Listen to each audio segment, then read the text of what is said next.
Hi. So இந்த வீடியோவில் உங்களோட பிஸ்னஸ் அக்கௌண்ட்டில் எப்படி நம்ம வாட்ஸ்அப் கனெக்ட் பண்ணலான்னு சொல்கிறேன். இந்த மெயின் பேஜுக்குள்ளே வந்தீங்கன்னா இங்கே செட்டிங்ஸ் இருக்கும். செட்டிங்ஸ்க்குள்ளே போனீங்கன்னா வாட்ஸ்அப் அலர்ட்னு இருக்கும். ஸோ இதை நம்ம கிளிக் பண்ணி உள்ளே போயிடலாம். கிளிக் பண்ணி உள்ளே போனதும் பேஜ் இப்படி தான் இருக்கும். இந்த வாட்ஸ்அப் ப்ரொஃபைல்னு இருக்குது பார்த்தீங்களா, அதை கிளிக் பண்ணி உள்ளே போனீங்கன்னா அது எம்டியாக தான் இருக்கும். ஸோ நம்ம இன்னும் கனெக்ட் பண்ணலை. இதில் நம்ம வாட்ஸ்அப் கனெக்ட் பண்ணதும் நம்ம பண்ணுற இன்வாய்ஸ் கிரியேஷன், கஸ்டமர்ஸோட டீட்டெயில் எல்லாமே நம்ம வாட்ஸ்அப் மூலிமா டேரெக்டாக கஸ்டமருக்கே சென்ட் பண்ணிக்கலாம். ஸோ இங்கே ரீட்ரெயின் இருக்கும். ஸோ இது கிளிக் பண்ணதும் QR கோட் ஜென்ரேட் ஆயிரும்.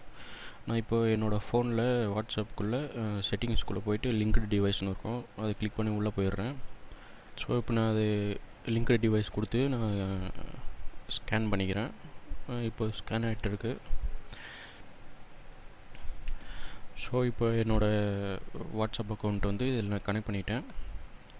கீழே சர்வீசஸ்னு இருக்கும், அதுக்குள்ளே போய் பார்த்தீங்கன்னா நம்ம பிஸ்னஸ் அக்கௌண்ட்லேருந்து மெசேஜ் அனுப்புகிற டெம்ப்ளேட்ஸ்லாம் காட்டும்.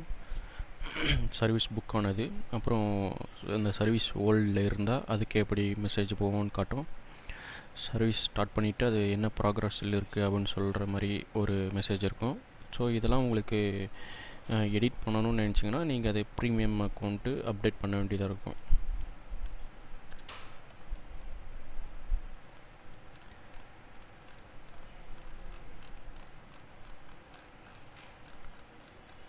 ஸோ இப்போ நான் அப்டேட் கொடுத்துட்றேன்.